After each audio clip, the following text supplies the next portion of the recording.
Bonsoir à nouveau, monsieur le professeur Bertrand Verschly. Je suis plus qu'enchanté de vous avoir ici devant moi pour la quatrième fois, étant donné lors d'une interview que je vous avais proposée à l'occasion de Noël, étant au mieux dit, c'est en agissant d'une fête très importante pour nous les chrétiens, ça que nous, soit que nous sommes catholiques, orthodoxes ou protestants. Alors, comme on le sait très bien, de nos jours, on parle plutôt d'une dimension économique ou pourquoi pas même commerciale du Noël, étant oublié la part spirituelle, malheureusement, et c'est pourquoi nous devrions reprendre en compte et repenser la valeur du Noël. C'est pourquoi, étant donné votre expérience spirituelle et puis d'un autre côté, étant donné votre vue philosophique personnelle, la manière dont vous définissez en général le bonheur, je voudrais vous poser la suivante première question. Quelle serait une manière, bien sûr, en ce qui vous concerne, quelle serait une correcte manière de célébrer, de fêter le Noël pour bien être engagé dans une démarche spirituelle? Alors, votre question tombe bien, puisque hier, j'ai été amené à faire l'homélie pour Noël. Le prêtre m'a invité à faire l'homélie. Et donc, j'ai essayé de comprendre la signification de Noël. Et je crois que pour comprendre la signification de Noël, il faut comprendre que l'essence de Noël, c'est le mariage entre Dieu et l'humanité. Donc, ce n'est pas simplement la naissance virginale du Christ est une conséquence du mariage entre Dieu et l'humanité. Et tout ça nous est donné dans les évangiles, en particulier dans l'évangile de Luc, où la naissance du Christ est racontée. Qu'est-ce qui est dit dans l'évangile de Luc? Dans l'évangile de Luc, il est dit d'abord les événements à propos de la naissance de Jean-Baptiste. Zacharie et sa femme Élisabeth sont vieux, ils ne peuvent pas faire d'enfants, et Élisabeth a la vision de l'ange Gabriel qui lui dit qu'elle va accoucher d'un enfant, mettre au monde un enfant, qui va être un grand prophète et qui va illuminer le monde. Donc, Élisabeth tombe enceinte et porte en elle le futur Jean-Baptiste. Elle reçoit la visite de Marie, qui a reçu en songe l'ange Gabriel et qui lui dit qu'elle va mettre au monde un enfant qui va être le sauveur d'Israël et puis au-delà le sauveur du monde. Et je crois qu'il y a une profonde signification dans cette double naissance.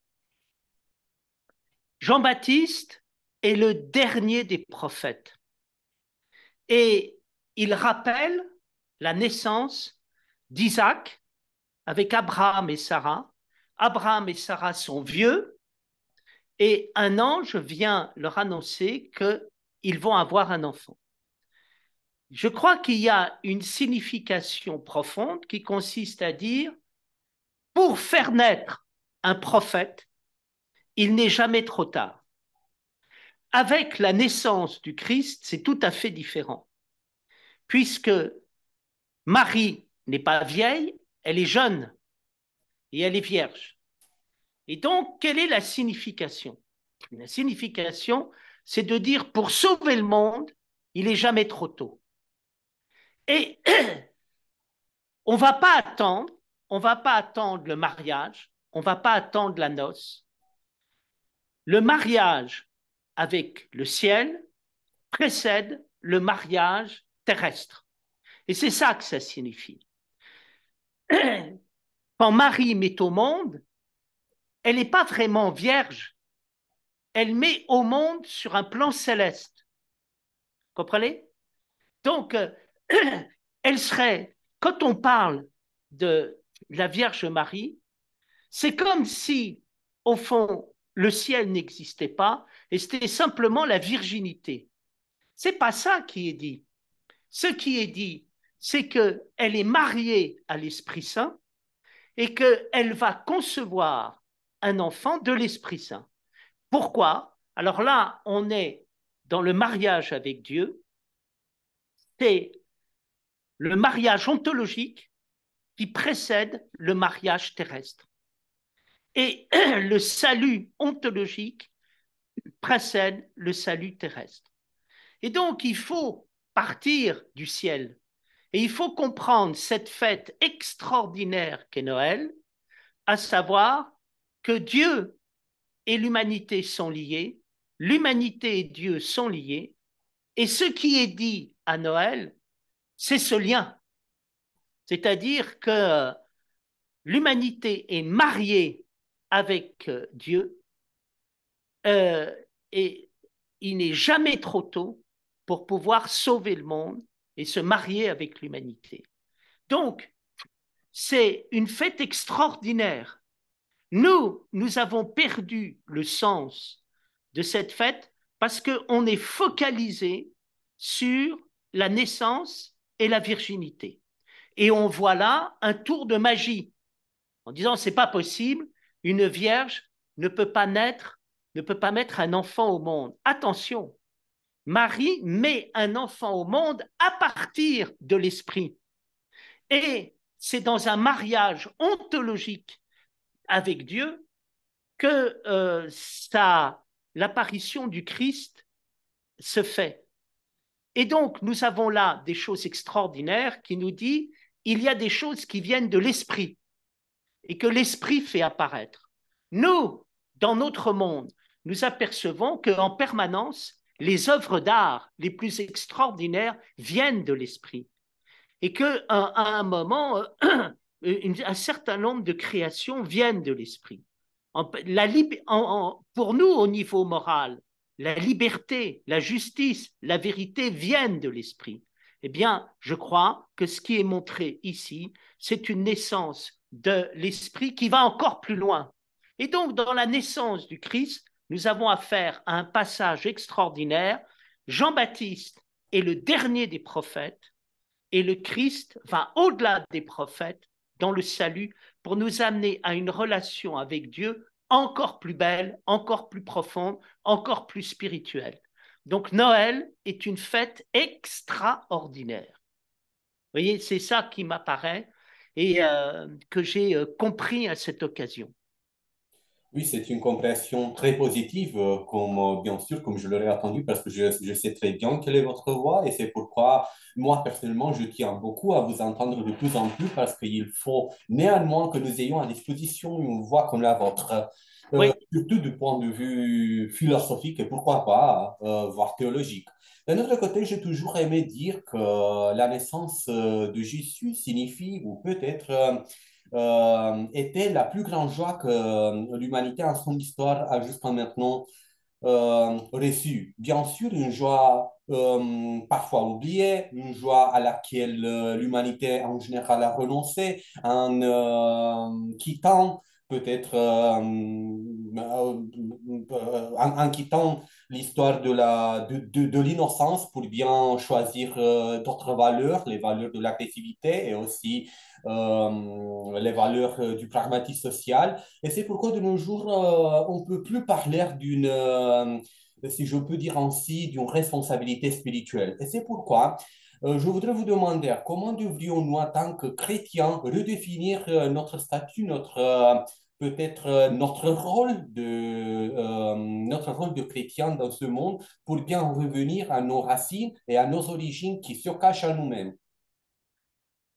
alors, je crois que être chrétien consiste à laisser vivre le Christ en nous. Et c'est uniquement une attitude intérieure qui consiste à ouvrir le cœur. Ça, c'est le fondement de la vie chrétienne. Le Christ est celui qui transforme tout en faisant passer le ciel sur la terre par la naissance et la terre par le ciel par la résurrection. Et le Christ n'est pas simplement extérieur à nous, il est en nous. Être chrétien, s'ouvrir au Christ, c'est s'ouvrir au dialogue avec Dieu dans le cœur qui va nous inspirer et nous guider. Et ensuite, nous montrer ce que nous avons fait, ce que nous allons faire, ceci ou cela. C'est-à-dire que personne ne sait ce que c'est qu'être chrétien dans la réalité parce que c'est extrêmement ouvert et extrêmement créatif. Vous voyez? Et donc ensuite, chacun va être amené à témoigner du Christ à partir de lui, de ses qualités, de sa vocation. Donc je crois que ce qui est très important, c'est de revenir à la vie intérieure. Et aujourd'hui, eh bien, si on nous écoute bien, nous avons une réponse à la question que le monde pose. Quand on parle de Dieu, les gens disent toujours, les gens qui ne sont pas croyants, disent, mais pourquoi vous faites intervenir quelque chose d'extérieur? Et moi, je leur réponds, mais je vous signale une chose, c'est que Dieu n'est absolument pas extérieur, il est l'intérieur parce qu'il est l'être de notre être. Et nous rentrons dans l'être de notre être. Et donc, il n'y a pas plus nous-mêmes que Dieu, et il n'y a pas plus Dieu que nous-mêmes, si je devais exprimer les choses ainsi. Et donc, je crois que être chrétien aujourd'hui, c'est être libre, c'est rentrer en soi, laisser vivre en soi le Christ, qui va nous amener vers le meilleur de nous-mêmes, vers le meilleur de toutes choses. Donc, en fait, c'est une grande liberté qui est née de l'intérieur. Parce que quand vous rentrez à l'intérieur, vous êtes libre, vous êtes vous-même. Et plus vous êtes libre, plus vous êtes en Dieu. Plus vous êtes en Dieu, plus vous êtes libre. Et donc, c'est ça qui me frappe et que j'ai découvert finalement dans l'Église orthodoxe, au Montatos, et dans les vrais orthodoxes et chrétiens que j'ai rencontrés. C'était des gens très libres, très personnels, très profonds et faisant très confiance à la profondeur de l'homme. Étant donné que le Noël, la fête de Noël signifie en fait la naissance de Dieu, donc il s'agit d'une joie spirituelle, serait-il juste à vos yeux d'identifier le Noël avec l'espoir ou l'espérance peut-être? Oui, si nous entendons par l'espérance le fait de vivre dans un monde où rien n'est condamné. Vous savez, la désespérance, c'est de croire que la vie est tragique, que nous sommes condamnés et que la mort est le dernier mot de l'humanité, la violence est indépassable, le mal est ce qui triomphe. La vérité, c'est que les forces de vie sont beaucoup plus fortes que le mal, la violence et la mort, et l'expérience de l'espérance, c'est le fait de découvrir cela. Alors, ce qui est très beau, l'espérance, c'est que l'espérance, c'est toujours quelqu'un. C'est-à-dire, ce n'est pas simplement un concept, c'est aussi une personne. Vous avez des êtres qui sont, par leur perfection propre, leur liberté, une espérance. Vous savez, parfois on dit, il n'y en a pas un pour sauver l'autre, mais parfois on dit, pour sauver, il en faut un. Quand on rencontre une personne véritable, accomplie, dans laquelle Dieu vit, c'est une espérance extraordinaire pour tout le monde.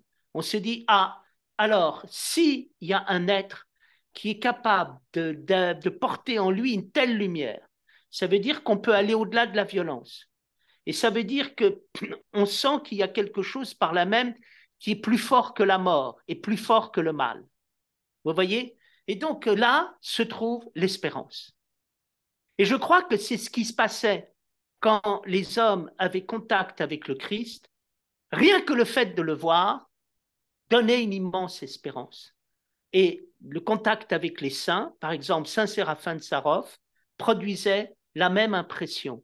Il était tellement lumineux que on se dit, ah, si j'ai vu un tel être, alors ça valait la peine de vivre.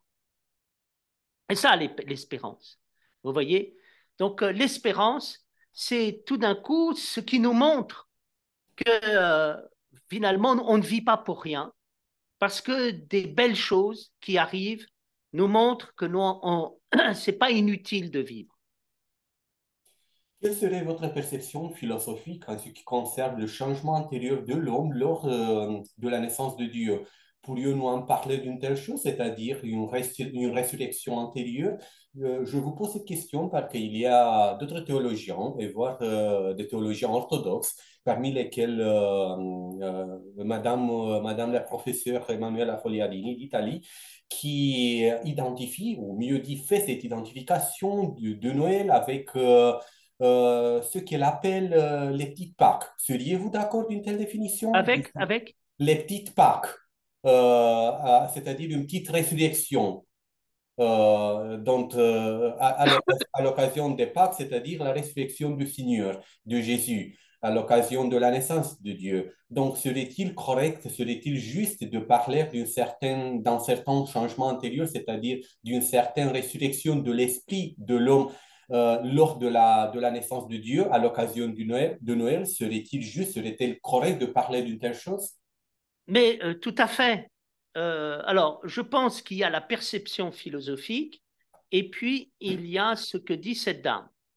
La perception philosophique, c'est de montrer que nous avons à naître deux fois. Ça a été dit dans l'entretien avec Nicodème, et que le but de la vie, c'est pas de mourir, c'est de naître. Et donc, celui qui n'est pas né ne peut pas rentrer dans le royaume des cieux. Et même Socrate a senti la nécessité d'une nouvelle naissance en faisant naître l'âme de ses disciples et de ses interlocuteurs. Donc, nous devons naître. Pourquoi? C'est-à-dire nous ouvrir au plan spirituel de la vie, qui est le plan de la réalité absolue. Donc, qu'est-ce que c'est que l'esprit? C'est la réalité absolue qu'il y a là derrière l'apparence et qui nous donne l'intelligence de la réalité. Alors, dès que nous rentrons dans la réalité absolue, nous naissons, mais là, ce qui est intéressant dans cette dame, c'est de montrer que la naissance est en même temps une résurrection. Ben, c'est montré dans les évangiles, dans la mesure où il est montré deux naissances. Il y a la naissance de Jean-Baptiste qui naît du vieux, et puis il y a la naissance de Marie qui naît du jeune. Et donc, nous avons une naissance qui commence dans la vieillesse et qui tout d'un coup devient purifiée de la vieillesse pour aller vers la nouveauté et la jeunesse. Donc ça, c'est tout à fait extraordinaire. Et il faut bien comprendre que l'expérience de Noël peut devenir une expérience intérieure. C'est-à-dire, je m'ouvre à la réalité absolue qu'est Dieu, je commence à naître et je deviens vivant et je fais naître en moi l'être vivant. Qu'est-ce qui fait qu'on croit en Dieu? Ce qui fait qu'on croit en Dieu, c'est qu'on est vivant et qu'on découvre que c'est parce qu'il y a une force de vie plus forte que tout que la vie existe et que si le monde était fermé, on ne pourrait pas vivre. Mais qu'est-ce qui fait qu'à un moment, on croit en Dieu? C'est qu'on découvre le Christ en nous, c'est que Dieu est le Dieu vivant à l'intérieur de nous. Et puis, Dieu n'est pas simplement vivant, il est le Dieu spirituel qui va au-delà de toute imagination. Donc là, nous connaissons le mystère de la naissance. Le mystère de la naissance, c'est le mystère de la vie, c'est notre mystère, c'est d'apercevoir que nous avons en nous un potentiel divin que nous n'imaginons pas et nous naissons lorsque nous vivons ce potentiel divin qui est le Christ en nous. Donc ça, c'est tout à fait extraordinaire, mais c'est parfaitement praticable. Vous voyez, rien, tout en étant un mystère, rien n'est au-delà de nous pour nous écraser. Au contraire, nous pouvons vivre ces réalités divines. D'un autre côté, il me plaît beaucoup, j'aime beaucoup parler de la liberté. C'est une question que je préfère dans mon champ de recherche philosophique. Et c'est pourquoi j'ai toujours aimé mettre en évidence ces questions philosophiques aussi, quoiqu'il soit très difficile de le faire, étant donné les possibilités de définir et les lumières à travers lesquelles on pourrait définir la liberté. Mais en tout cas, étant donné qu'aujourd'hui, même aujourd'hui, on parle de la naissance de Dieu, on parle de la fête de Noël. Vous avez déjà apporté quelques explications et aussi quelques louanges en ce qui concerne le vrai Dieu. Quelle serait votre perception, pas nécessairement philosophique, peut-être spirituelle, peut-être antérieure, surtout du fait que vous êtes très bien antériorisé dans vos définitions que vous donnez toujours. Quelle serait votre définition personnelle ou le sens personnel que vous attribuez à la liberté de l'homme, à la liberté intérieure de l'homme lors de Noël? Le Noël est-il une possibilité pour nous de nous redéfinir la liberté que nous retrouvions le sens perdu de la liberté à vos yeux? Alors, la liberté consiste à sortir de l'esclavage. Et l'esclavage n'est pas simplement l'esclavage extérieur, politique et social, ce n'est pas simplement l'esclavage des passions, c'est l'esclavage de l'ignorance, qui fait que nous ignorons les sources divines de la réalité. Et quand nous sommes, les sources divines de la réalité sont extraordinaires. Et nous sommes libres quand nous pouvons voir extraordinairement la réalité avec des yeux extraordinaires. Les yeux extraordinaires, c'est les yeux de la personne. Et la réalité extraordinaire, c'est l'esprit. Donc, quand nous sommes dans la capacité de voir les choses avec euh, les yeux de la personne et de déceler l'esprit dans la réalité, là, nous vivons la liberté. Donc la liberté est la plus fantastique mutation de l'homme, où tout d'un coup, l'homme découvre la réalité de lui-même et de la vie qui est proprement extraordinaire. Ça permet, je dis sous une autre forme, ce que Berdyaev a senti dans un livre qu'il a intitulé Liberté, Esprit et Liberté, et dans lequel il met en relation l'esprit et la liberté. Mais à l'esprit, c'est-à-dire la réalité divine, et la liberté, la personne divine en nous. Donc c'est la personne divine qui va dans la réalité divine et la réalité divine qui va dans la personne divine. Et là, nous vivons une expérience de liberté. Donc la liberté est un changement complet du rapport à la réalité. C'est l'ouverture à la réalité divine hors de nous et l'ouverture à la réalité divine à l'intérieur de nous. Euh, je le sais très bien parce que je vous connais depuis 2013, donc j'ai une étroite relation avec vous de point de vue spirituel et académique. Et nous avons fait jusqu'au présent beaucoup d'entretiens, beaucoup d'interviews en écrit et bien sûr pour ces petites chaînes YouTube. Pourriez-vous me dire pourquoi l'Église orthodoxe est-elle celle qui vous inspire le plus en ce qui concerne votre compréhension, votre découverte du vrai Jésus? Quoi exactement ou comment exactement l'Église orthodoxe a-t-elle contribué à votre compréhension personnelle sur la vérité de Jésus? Alors, l'Église orthodoxe, moi je suis rentré dans l'Église quand ma mère est rentrée, et l'impression que j'ai eue dans l'Église orthodoxe, c'était la beauté, l'intelligence et la liberté. C'est-à-dire, bon, d'abord, il y a la beauté de la liturgie, il y a l'intelligence des milieux intellectuels orthodoxes, et il y a la liberté qui se passe dans la liturgie et la prière, où l'Église s'efface pour nous permettre de nous relier à Dieu et que Dieu vienne en nous. Et c'est ça que j'aime dans l'Église orthodoxe, c'est cette manière de penser la liberté dans la beauté. Dans l'Église, je me sens libre et je suis en même temps enveloppé par la beauté. Et c'est ça qui me frappe beaucoup dans l'Église et qui, à mon avis, sa réussite, si je puis dire les choses. Vous voyez? Oui, Donc, oui. c'est ainsi, si vous voulez, que les choses se font. De sorte que, grâce à l'Église, le rapport avec Dieu devient très naturel et très simple, très beau, très noble. Mais c'est comme ça que je le vis. Vous Et avez, en particulier, j'étais très frappé quand je suis allé en Roumanie par la beauté liturgique des services roumains, leur ferveur. Et j'ai toujours vu beaucoup de liberté grâce à cette beauté. Parce que la beauté nous permet de sentir les choses.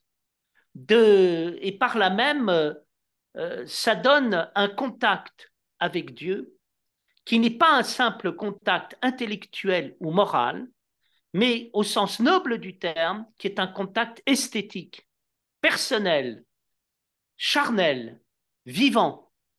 Et là se trouve beaucoup de beauté. Donc si l'Église n'était pas belle, je n'aurais pas ce sentiment. Et c'est la différence qu'il y a entre l'Église et une idéologie intellectuelle ou bien encore morale. Les idéologies ne donnent pas le sentiment de la beauté. Et Dieu, je l'ai toujours appris dans la beauté.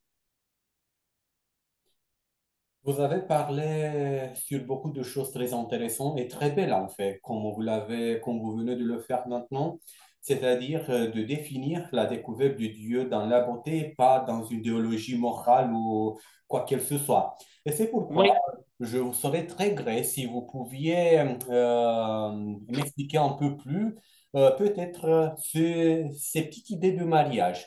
Au commencement de notre entretien, vous parliez d'un mariage entre nous et le ciel, un mariage que nous avons ignoré pendant les années, et peut-être moi-même, je le fais de la même façon, étant donné que je suis très engagé dans les démarches sociales, et c'est pourquoi j'essaie de redécouvrir le sens perdu de la spiritualité chrétienne. Et je le fais surtout avec votre aide, tenant compte de toutes les explications que vous m'apportez toujours. Donc, vous avez, parce que c'est pas moi celui qui a parlé de ça, vous avez parlé du mariage entre le ciel et l'humanité. En ce qui concerne le Noël, pourrait-on parler d'un mariage entre la beauté et la liberté? C'est une idée que vous venez d'énoncer il y a quelques moments et c'est pourquoi je vous oui. pose cette question maintenant. Alors, le mariage est une image pour parler en fait de la réalité de toute la vie chrétienne qui est la communion. Et la communion, c'est ce qui se passe quand nous devenons intérieurs à Dieu et que Dieu devient intérieur à nous. Et donc, le but, c'est de faire vivre la communion, qui est le moment où la conscience absolue de la réalité apparaît et que tout s'illumine. C'est-à-dire, tout ce qui est extérieur devient intérieur et tout ce qui est intérieur se manifeste. Et donc, tout se transfigure et tout est illuminé. Donc, le but, c'est d'arriver à la communion. Et ce qui est magnifique dans la pédagogie de l'humanité, c'est qu'on on procède par étapes pour intégrer. Il faut d'abord créer le monde. Il faut ensuite que le monde se développe. Et puis ensuite, il faut qu'on passe à des stades de plus en plus élevés. Et il faut se libérer du passé, et il faut aller dans la nouveauté, et il faut aller dans plus que la nouveauté. Et donc, l'expérience de la naissance du Christ, c'est l'expérience d'une naissance totalement nouvelle pour l'humanité. Comme je le disais, non seulement c'est la vieillesse qui est vaincue, mais c'est la nouveauté simplement humaine qui est dépassée également. Tout est dépassé. C'est-à-dire que tout d'un coup, on s'aperçoit que avec la naissance du Christ, euh, c'est au-delà d'un mariage humain que le mariage a lieu, au-delà d'un enfantement humain, que l'enfantement a lieu. Et donc, c'est totalement nouveau, vous comprenez? Et c'est ça qui est l'expérience de Noël et l'expérience du véritable mariage. Le mariage nous amène à la plus haute conscience qui soit de l'humanité. J'ai toujours été frappé que Hegel termine son ouvrage sur l'encyclopédie des sciences philosophiques en citant un poète soufi, Mevlana Rumi, et en citant la Bhagavad Gita, où, dans les deux cas, on a affaire à la manifestation, l'expression de la communion. Le moment où le moi devient tout et le tout devient moi, et dans lesquels on est dans une liberté et une conscience absolue de toute chose, qui est ce que Hegel appelle l'esprit. Ça me paraît très juste. Les romantiques allemands ont eu parfaitement conscience de la communion, ils en ont très très bien parlé, une communion souvent cosmique, et ils ont parfaitement compris ce qui est la réalisation de l'esprit, la réalisation de la vie. Et c'est ça que signifie le mariage. Et nous pouvons le réaliser. C'est-à-dire que quand nous faisons, quand nous vivons en Dieu, eh bien, nous allons rentrer dans une communion. Et quand nous allons rentrer dans une communion, nous allons changer de conscience. Nous allons avoir un niveau de conscience de plus en plus rayonnant, de plus en plus lumineux. Hein. Et c'est ce qui se voit dans la tradition des saints. Et c'est pour ça que nous sommes dans la vie chrétienne et la vie en Christ. Pourquoi? Parce qu'on sent progresser cette confiance, cette conscience et cette douceur et cet amour qu'il y a dans cette relation intime. Donc ça, c'est merveilleux comme vie. Vous voyez, vous avancez, vous progressez, ça vit en vous. Et, et là, effectivement, vous sentez que vous êtes marié, mais sur un autre mode. Malheureusement, nous sommes arrivés à la fin de cet entretien, mais cependant, je Oui, voudrais vous poser une dernière question. oui, Nous avons parlé jusqu'à présent des questions très difficiles et très sensibles, très profondes, et vous aussi, oui, vous avez fait un exercice de profondeur en essayant de nous faire savoir, de nous faire convaincre quelle est en fait oui. la vérité cachée. Ma dernière question, quel serait votre message de Noël pour nos écouteurs? Alors, le message de Noël pour notre monde qui vit des choses très difficiles, c'est de ne jamais désespérer, de savoir que les forces de vie, les forces d'intelligence sont plus profondes que les obstacles de la vie et que nous n'avons pas fini de découvrir. Parce que c'est ça la naissance. La naissance, c'est de dire que on ne va pas attendre de naître pour naître, et donc il y a une naissance au-delà de la naissance, et la naissance veut dire qu'on n'est pas encore né, que rien n'est encore né, que la réalité de la vie en Christ, c'est pas que les choses vont vers la mort, c'est que les choses vont vers une naissance qui est encore plus belle que toute naissance. Et donc, je crois que c'est avec beaucoup de joie et de force qu'il faut aller vers l'avenir et de savoir que nous allons résoudre les problèmes qui sont les nôtres.